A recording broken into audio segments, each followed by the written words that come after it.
Here's a test. Close your eyes and ask yourself, who am I when nobody's watching? Not who you tell people you are, not who you wish you were. Who are you in the moments when there's no audience, no expectations, no performance? If you struggle to answer that question, you're not alone, because most of us have become so skilled at wearing masks that we've forgotten what our real face looks like. Today, we're diving into the psychology of social masks and why the person you pretend to be is slowly killing the person you actually are. Welcome to Mind Spark Psychology, the podcast where we explore the hidden psychology behind human behavior. In today's episode, we're diving deep into social masks, the death of your authentic self. Let's start with something simple. You wear different faces for different people. At work, you're professional, composed. You laugh at your boss's jokes even when they're not funny. You nod in meetings even when you disagree. You say, "I'm fine" when you're stressed. At home, you're different, maybe softer, maybe harder. Depends on what's expected of you. With friends, you might be the funny one, the smart one, the listener, whatever role the group needs you to play. On social media, you're the curated version, the highlight reel, the person who has it all together. And here's the thing. You think this is normal. You think everyone does it, and you're right, everyone does. But just because everyone wears masks doesn't mean it's harmless. Let me introduce you to David. Successful lawyer, great husband on paper, active on LinkedIn. To the outside world, David has it all figured out. But David doesn't sleep well. He lies awake at night feeling empty, not sad, not angry, just hollow, because David spent so long being what everyone else needed that he genuinely doesn't know who he is anymore. The mask isn't something he puts on in the morning, it's fused to his face. This is what psychologists call identity foreclosure. When the roles you play become so dominant that your authentic self disappears. So why do we do this? Why do we hide who we really are? The answer is simple: survival. When you were a child, you learned very quickly which version of yourself got approval and which version got rejected.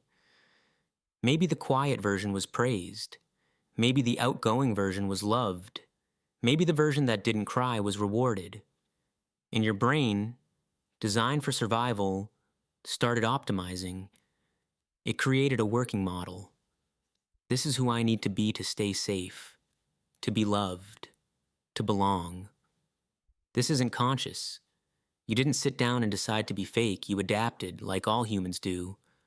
Psychologist Carl Jung called this the persona, the social mask we wear to navigate the world. And Jung said something crucial: the persona isn't bad, it's necessary. We need social masks to function. You can't walk into a job interview and dump all your trauma on the table. You can't tell your neighbor everything you're thinking. Some level of filtering is healthy. The problem isn't that we have masks. The problem is when we forget we're wearing them, when the mask becomes the only version of you that exists, when you've performed for so long that you don't remember what the real performance was supposed to protect. Think about it. You've probably had moments where you caught yourself, a moment where you said something and thought, "Why did I say that? I don't even believe that." Or a moment where you laughed at something that wasn't funny, or agreed to something you didn't want to do, or pretended to care about something you couldn't care less about. Those moments, those are glimpses, little cracks in the mask where the real you is screaming to get out. Let's talk about how this actually works in your brain. When you're young, your brain is building models of reality. One of the most important models is, who am I? But equally important is, who do I need to be? Your brain learns through feedback. When you act a certain way and get positive feedback, that behavior gets reinforced. When you act authentically and get rejected, that behavior gets punished. Over time, your brain creates what psychologists call a false self. Not false in the sense of lying, but false in the sense of constructed for external validation rather than internal truth. The false self is strategic. It's designed to maximize acceptance and minimize rejection. It observes what works and does more of that. It observes what doesn't work and hides it. And here's where it gets dangerous. The more you operate from the false self, the more your authentic self atrophies. Like a muscle you don't use, it weakens, it fades. Eventually, You can't access it even when you try. This is called authenticity erosion, the slow death of your real self. Studies show that people who consistently suppress their authentic self experience higher rates of depression, anxiety, and a phenomenon called emotional exhaustion. You're tired all the time, not because you're doing too much, but because you're being someone you're not.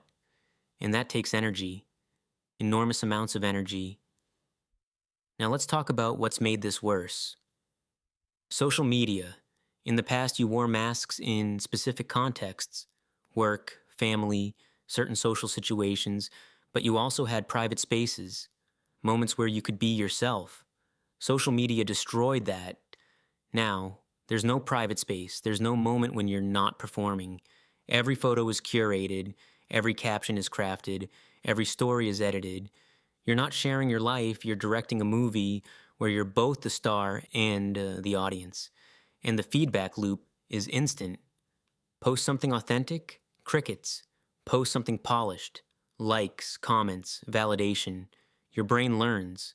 Authentic me doesn't get rewarded. Performed me does. So you perform more, you edit more, you curate more, and the gap between who you are and who you present grows wider and wider. The most dangerous part? You start to believe your own performance. You look at your own feed and think, this is who I am. But it's not. It's who you're pretending to be. Instagram influencers talk about this all the time. The cognitive dissonance of living a perfect life online while falling apart offline.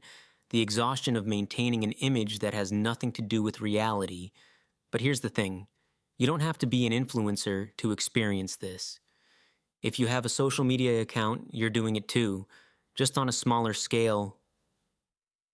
So what does it cost you to live behind a mask? First, connection. Real connection. Not followers, not likes. Deep, authentic human connection. Because here's the truth. When you hide who you are, people can't actually connect with you. They connect with the mask. And connection with the mask isn't real connection. It's a transaction. You feel lonely even when surrounded by people because the version of you they love isn't real. And the real you, nobody knows that person. Second, you lose self-trust. When you constantly override your authentic impulses to fit in, you stop trusting yourself.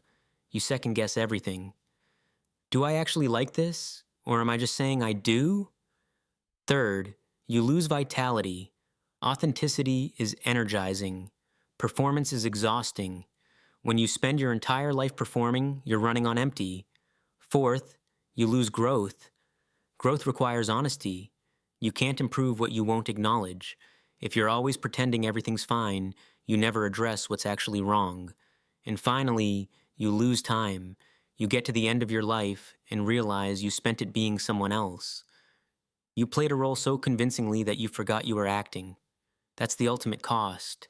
A life unlived, a self undiscovered. So, how do you find yourself again? How do you peel off the mask? It starts with awareness. You have to notice when you're performing. Catch yourself in the act. Next time you're about to say something, pause.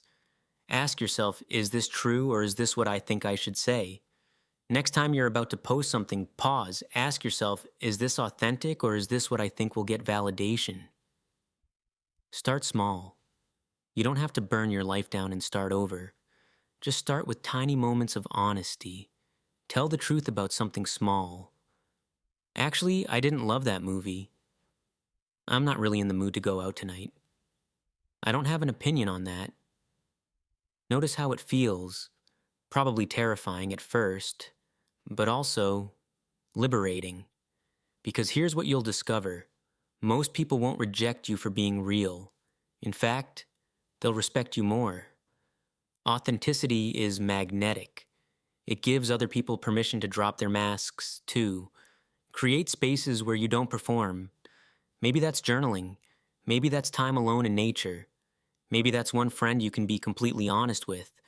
Practice asking yourself, what do I actually want? Not what you should want. Not what would look good. What do you, the person under the mask, actually want? And here's the hardest part. You have to be willing to lose people who only like the mask.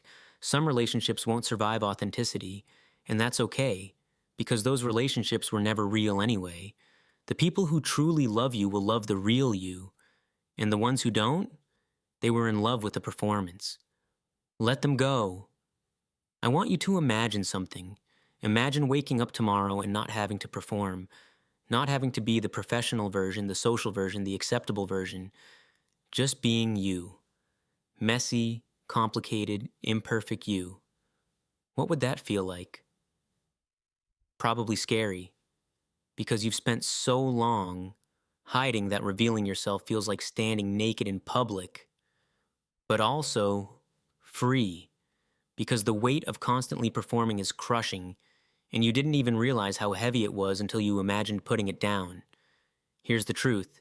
The mask isn't protecting you anymore. It's suffocating you. You put it on to be safe, to be loved, to belong, but now it's become a prison, and the only person with the key is you.